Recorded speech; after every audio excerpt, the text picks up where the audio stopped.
The Black Death. In 1346, a new strain of plague that became known as the Black Death began in Mongolia. It soon started to spread. If you caught the Black Death, you had little chance of surviving. It also spread very easily. People died faster than coffins could be made. Symptoms of the Black Death included bad headache, chills, sickness, large lumps under the arm and on the back, and spots covering the body.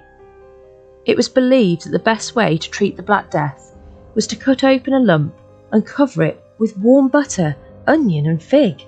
This was thought to draw the poison out of the person's body. Another treatment was to take a frog and rub it over the victim's stomach. These ideas didn't work, and a cure was never found. Most people died within days. In May 1347, the virus spread to Constantinople, now modern-day Turkey. Around 90% of the population died from the Black Death. By October 1347, the Black Death reached Sicily. It killed half the population. People fled Sicily and carried with it to mainland Italy. By the summer of 1348, a third of Italian people had died. In November 1347, the Black Death arrived in France.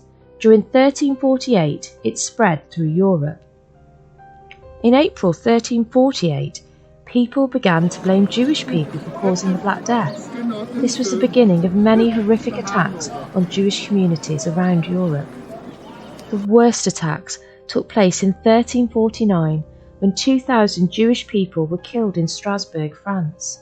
Later that year, another 3,000 people lost their lives in Mainz, Germany. By June 1348, the Black Death had reached Dorset in England.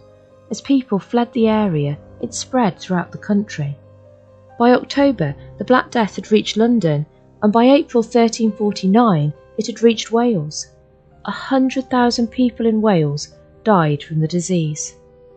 But by July 1349, the Black Death had affected every town in England. In 1350, Scotland hoped to take advantage of England's weakness caused by the Black Death and invade. While waiting on the border to attack England, thousands of Scottish soldiers became affected and died. The rest of the soldiers took the disease back to their families. It killed a third of the country. In 1351, deaths began to decrease. It is believed that between 1348 and 1351, over 25 million people across the world died from the Black Death. Created using Powtoon.